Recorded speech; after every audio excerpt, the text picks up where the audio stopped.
Bonjour à tous et à toutes. Je suis Abigail Lambi, la présentatrice de l'émission Pasteur, dévoile-moi tout. Merci d'être si nombreux sur vos écrans pour suivre cette nouvelle édition de notre émission. Aujourd'hui, nous avons l'honneur de recevoir sur ces plateaux un homme de Dieu très merveilleux, le berger Christian Magloire Mbouéboué de l'église Pierre Angulaire Internationale. Bonjour berger. Bonjour sœur Abigail. Comment allez-vous? Je vais bien par la grâce de Dieu. Ok, aujourd'hui nous sommes très honorés par votre présence. Merci. Et nous savons que par la grâce de Dieu qui est sur vous, nous serons édifiés et nous serons bénis par ce que vous allez nous enseigner et ce que vous allez nous dire. Alors, pasteur, nous allons parler de quoi aujourd'hui? Aujourd'hui, nous allons parler d'un thème qui est très capital et très important pour le corps du Christ. Ok. Nous allons explorer les profondeurs et les hauteurs de ce thème merveilleux que j'intitule « La direction du Saint-Esprit dans les songes ». Ok. Qu'est-ce que vous voulez nous dire par là? Ok, je vais commencer par ici. Mm-hmm. Déjà, dans la Bible, les Écritures nous décrivent les songes comme étant des moments personnels durant lesquels les hommes, les hommes comme vous et moi, apprennent quelque chose de Dieu. Alors, ces moments peuvent être des expériences qui sont surtout personnelles, dans lesquelles on vit des nouvelles choses, on capte des nouvelles informations et cela est le produit de l'action ou l'activité de l'Esprit de Dieu dans nos vies. Et c'est vraiment une grâce lorsque nous faisons des rêves, puisque quand on parle des songes, on ne peut pas exclure le terme rêve. Dans le langage populaire, on parle des rêves. Ceux qui sont dans le monde, ils parlent souvent de ce terme, mais pour nous, les enfants de Dieu, nous parlons en termes des songes. Et je me rappelle dans la Bible, à l'époque du jeune Samuel, dans 1 Samuel chapitre 3, quand vous lisez les textes, vous allez comprendre que dans cette période, la parole de Dieu était rare. D'accord. Et l'auteur précise que même les visions étaient aussi rares. Mais la présence de Dieu y était toujours. Donc ce que je veux que les enfants de Dieu comprennent, c'est que Dieu a constamment besoin de nous parler. Dieu a constamment besoin de communiquer avec son peuple parce qu'il y a beaucoup de choses qui nous attendent dans les jours à venir. Et c'est une grâce que Dieu passe par ce canal qui est le songe pour nous apprendre ou nous enseigner sa volonté et comment nous pouvons nous diriger, marcher. Et cela dépend de la manière dont le Seigneur est en train d'opérer dans nos vies. Ok. Vous venez de dire une chose, et que dans le langage populaire, on utilise le mot rêve. Et dans le langage, si je peux dire chrétien ou des enfants de Dieu, on utilise le mot songe. Donc, les mots rêve n'est pas sur base d'une différence assez extrême. Je ne dirais pas assez extrême du fait que le monde a son propre langage, a sa manière de concevoir les choses, de comprendre. Et nous, par la grâce de Dieu, nous les enfants de Dieu, nous avons aussi notre manière. Et Dieu préfère que l'on puisse comprendre ces choses de cette manière. Alors de quelle manière? Car je m'en vais directement donner la différence qui existe vraiment entre les rêves et les songes. Alors, nous sommes dans le livre de Nombre chapitre 12. Quand vous lisez le verset 6, vous allez découvrir avec moi que Dieu s'adresse à Myriam, Aaron et à Moïse. Il leur dit, « Et si je me révèle par un prophète, si je choisis un prophète, j'élève un prophète au milieu de vous, c'est par des visions que je me révélerai et c'est par des songes que je lui parlerai. Déjà, à partir de cela, l'on peut comprendre que pour le monde, pour ceux qui n'ont pas vécu une expérience avec le Saint-Esprit, ils ne peuvent pas comprendre certains mystères cachés sur ces choses. C'est pourquoi ils disent rêve.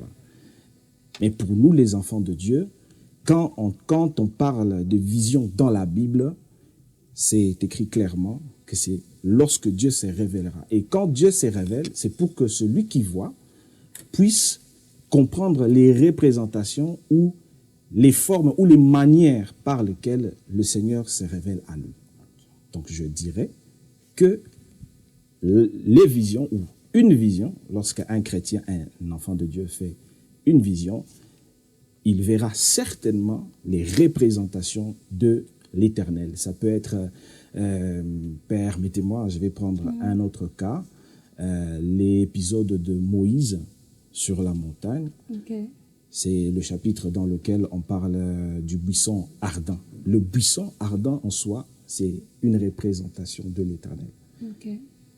Par contre, quand on parle des songes, ici maintenant, le Seigneur ne cherche pas à attirer notre attention sur ce qu'il veut en fait nous révéler, mais c'est beaucoup plus dans un langage énigmatique afin que l'on soit capable de l'interpréter et d'en comprendre le sens. Et c'est ainsi que vous verrez le jeune Samuel, quand Dieu lui parle, il comprend tout de suite que Dieu m'a parlé. Donc c'est vraiment une grâce, comme je l'ai dit tantôt, de pouvoir vivre ces choses. Et je crois que ceux qui nous suivent maintenant là, ont déjà une idée de ce qui est la différence entre une vision et un songe. Ou soit, si vous voulez très bien, un rêve. Voilà. Homme de Dieu, vous avez dit que généralement, si je peux paraphraser ce que vous avez dit, que les rêves ont un peu une tendance énigmatique, c'est ce que vous avez dit. Mais non, déjà, et vous avez aussi dit, bon, le thème est la direction du Saint-Esprit par les songes. Vous avez dit aussi que le songe et le rêve, c'est en gros les mêmes, un même mot qui a peut-être des synonymes, ou ben ça revient à la même chose. On peut dire ça. Oui, ça revient à la même chose. Ok, on va aller dans le cas de païens. Ok. Si le rêve et le songe est la même chose, donc on dit aussi que les païens ont des rêves. Bon, on va appeler ça des rêves parce que c'est pour des païens. Ok. Et bon, c'est pour les, bon, comme vous avez dit en général, comme on l'appelle, pour les païens. Si c'est un moyen par lequel Dieu passe pour nous donner des directives, déjà, si c'est un moyen par lequel le Saint-Esprit passe pour nous donner des directives, mais les païens, eux, n'ont pas de Saint-Esprit. Qu'est-ce que nous devons comprendre par là? Si eux, ils ont des rêves. Ok, c'est une question pertinente. C'est très important d'avoir évoqué cela. Alors, il y a quelque chose qui s'est passé dans la Bible, dans Actes des Apôtres, le chapitre 10. On nous présente un païen et un apôtre, un enfant de Dieu, une personne qui a marché avec Jésus, qui a vécu des expériences surnaturelles, prophétiques, à une telle dimension. Vous allez remarquer ceci, c'est que Dieu n'a pas voulu se révéler en premier chez l'apôtre. Ici, je parle de Pierre. Mais il saute en premier pour aller parler à Corneille. Corneille, nous savons tous l'histoire, quand vous lisez, vous allez comprendre, même ceux qui nous suivent vont comprendre qui est Corneille. Corneille, c'est l'image des personnes que l'on désigne sous le terme païen, parce que païen n'est pas... c'est une appellation, en fait, de ceux-là qui n'ont pas reçu Christ et puis qui n'ont pas la même foi que nous. Mais Dieu se révèle à Corneille et il lui donne des directives. Voyez-vous? Alors, qu'est-ce que je veux dire par là? C'est que Dieu est souverain.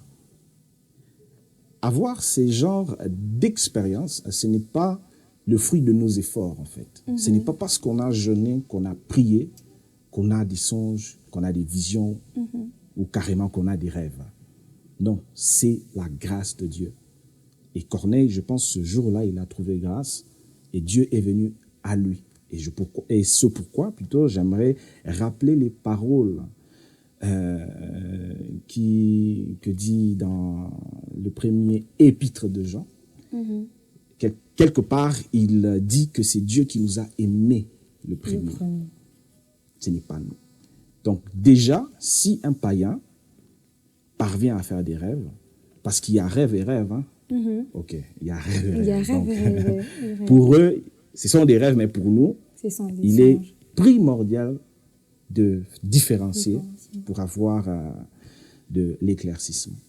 Donc je pense que voilà un peu, hein, en quelques mots. D'accord. Berger, Okay. nous avons appris que tout rêve ne vient pas de Dieu. Okay. Qu'en dites-vous? De ce fait, le mécanisme qui est caché derrière un rêve, deux fois, on n'est pas intéressé à pouvoir chercher en réalité comment ça se passe. Hein, voyez-vous? Oui. Mais dans Ecclésiaste chapitre 5, on nous dit que les rêves ou les songes naissent d'une multitude de préoccupations. Donc, si on veut parler de l'origine, puisque votre question est de savoir est-ce que tous les rêves viennent nécessairement de Dieu ou pas, alors je dis pas nécessairement, je dis non. Et ça vient du fait que, d'abord, à l'origine, ce sont des occultes. L'homme est préoccupé par la vie. L'homme est préoccupé par les problèmes qu'il rencontre, les difficultés, les circonstances difficiles. Alors, de ce fait-là, les rêves, en général, les songes, si vous voulez bien, les songes naissent. Donc, quand nous dormons la nuit, nous avons des images dans nos têtes, nous avons des représentations, des couleurs, des formes. Nous avons un langage là qui est un peu codé, qu'on ne parvient pas à comprendre, mais voyez-vous, alors le diable aussi peut être à l'origine de certains rêves. Parce que le diable n'a pas le droit de créer un rêve à partir de votre intérieur. Je ne sais pas si je me fais bien comprendre. Hein? Suivez-moi très bien. C'est un peu plus Parce clair. que, en fait, voilà, je vais être clair. Le Saint-Esprit habite en nous. Alors, du moment où on est appelé enfant de Dieu, le diable n'a pas le droit d'entrer dans notre intimité avec le Saint-Esprit afin de produire les rêves. Alors, qu'est-ce qu'il va faire? Il va passer par les préoccupations. Il va passer par les problèmes.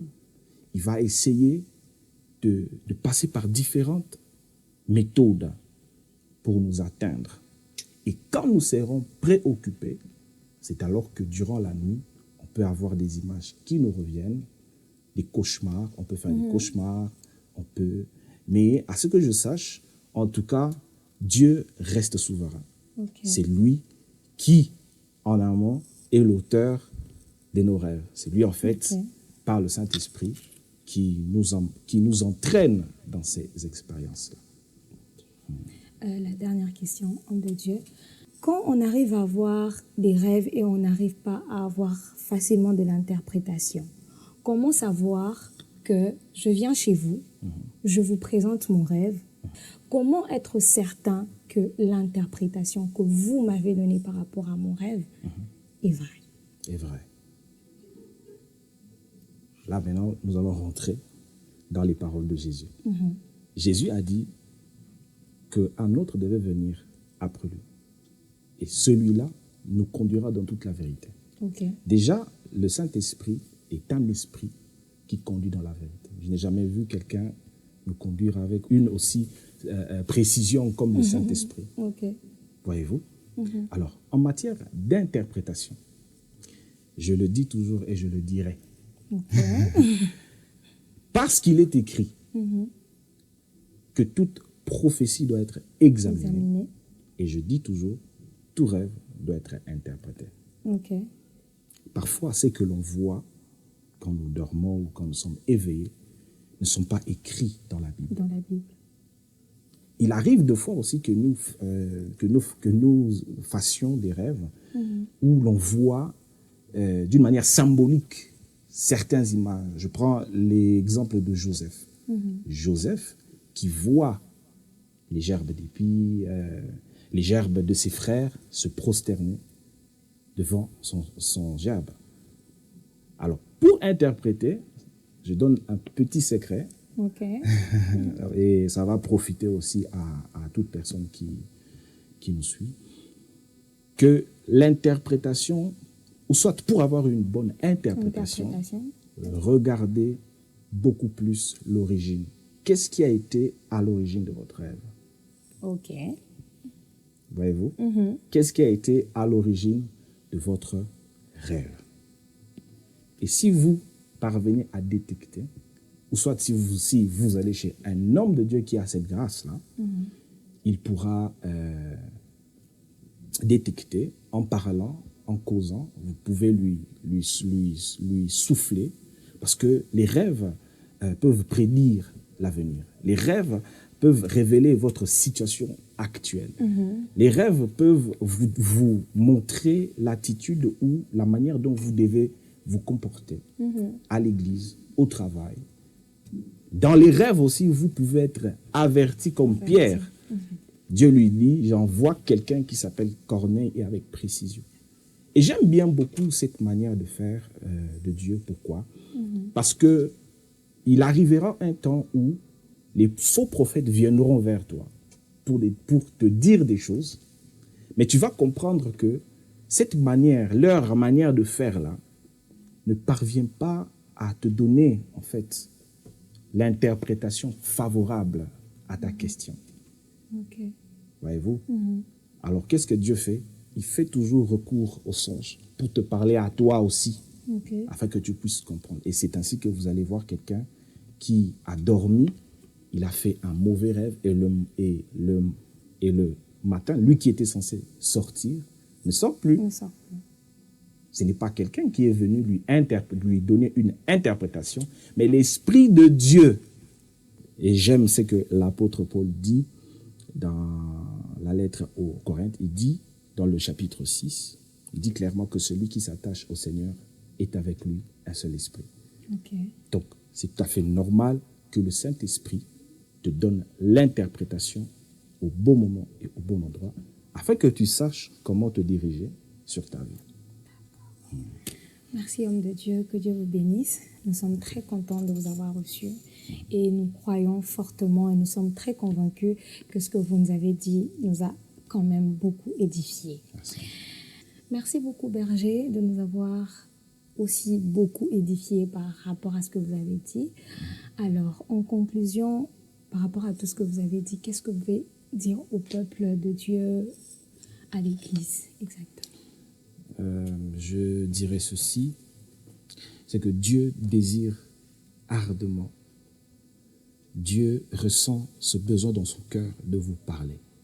Il est écrit que Dieu parle tantôt d'une manière, tantôt d'une autre. Donc si Dieu ne vous parle pas par les prophètes ou par les Écritures, probablement Dieu vous aurait parlé dans les songes.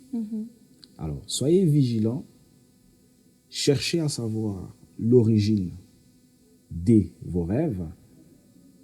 Après avoir fait cela, demandez au Saint-Esprit l'interprétation. Si vous n'êtes pas capable d'interpréter, demandez à Dieu de vous envoyer chez quelqu'un sur qui il y a l'Esprit de Dieu, il y a l'onction capable de vous aider dans cette aventure.